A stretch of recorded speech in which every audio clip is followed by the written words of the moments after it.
شەرەفخان بەدلیسی یەکەم ڕوانینی کورد بۆ مێژووەکەی گەلانی سەردەست کاتێ مێژووی ژێردەستەکان دەنووسن بە باوەڕی کۆمەڵناسان حەق بە باڵای خۆیان دەپێون و حکومەکان بە باڵای دەسەڵاتداران دەدورن ژێردەستەکان وەک تاوانبار و یاخی دەناسرێن بەڵام ئەمە دیوێکی باسەکەیە و زۆر نەتەوەی ژێردەست فاکتەری ژێردەستەی خۆی و دەسەڵاتداری ئەوانی ترە.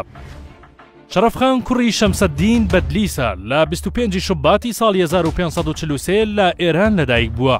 زیرەکی و نزیکی لە دەسەڵاتی شا تەحماسب و بوونی باوکی وەک دەسەڵاتدار چانسی چوونە پێشەوەی پێدا و دواتر لە سەردەمی شا ئیسماعیلی سەفەویدا ساڵی 1576 نازناوی میری میرانی پێدەبەخشرێت و دەیکات بە سەرۆکی هۆزە کوردەکان لە ئێران.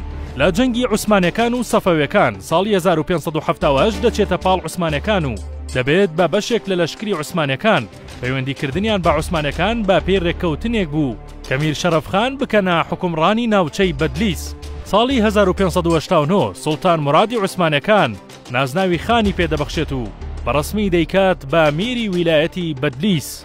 میر شەرەفخان دوای ئەوەی شوێن دەسەڵاتی خۆی دەکاتەوە و جێپەی دەسەڵاتەکەی بەهێز دەکات ساڵی 1590 دەسەڵات ڕادستی کوڕەکەی دەکات و یەکەم هەوڵی خۆی لە بواری نووسیندا دەخاتە گەڕ و دەست دەکات بە نووسینەوەی مێژووی میر و بنەماڵە و هۆزە کوردیە دەسەڵاتدارەکان کە ئەو بەرهەمەی میر شەرەفخان لە پاڵ نووسینەوەی مێژوو وەک سەرچاوەیەک دادەنرێ کە زۆر ناوچە کوردستانین و بەڵام لە ئێستادا جیاواز مامەڵەیان لەگەڵ دەکرێت.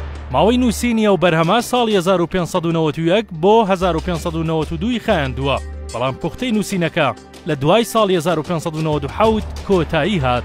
میر شەرەفخان بە نووسینی کتێبی شەرەفنامە توانی ببێتە یەکەم قەڵەمی کورد کە مێژووی خۆی بنووسێتەوە چونکە لە پێشتردا کوردەکان لەلایەن گەلان و نووسەرانی تر مێژوەکەیان دەنووسرایەوە.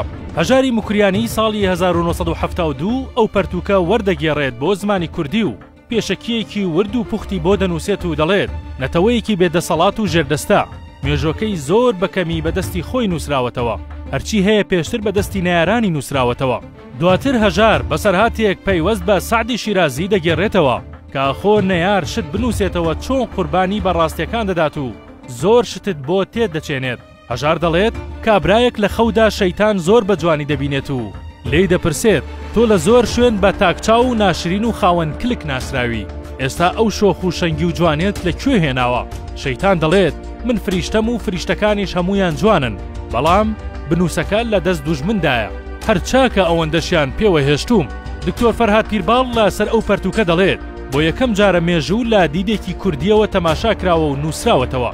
ئەم پەرتوکە توانیوێتی زانیاری زۆر لە بواری ئەتنۆگرافی و ژیانی کۆمەڵایەتی و جوگرافی و ژیانی سیاسی و دەسەڵاتی کورد تۆمار بکات. میر شەرەفخان ساڵی 1604 کۆچی دوایی دەکات و لە ناوچەی بەدلیس بە خاک دەست پێ درێت. بە پێی هەندێک سەرچاوی تر ساڵی 1603 بۆ مردنەکەی دەستنیشان کراوە.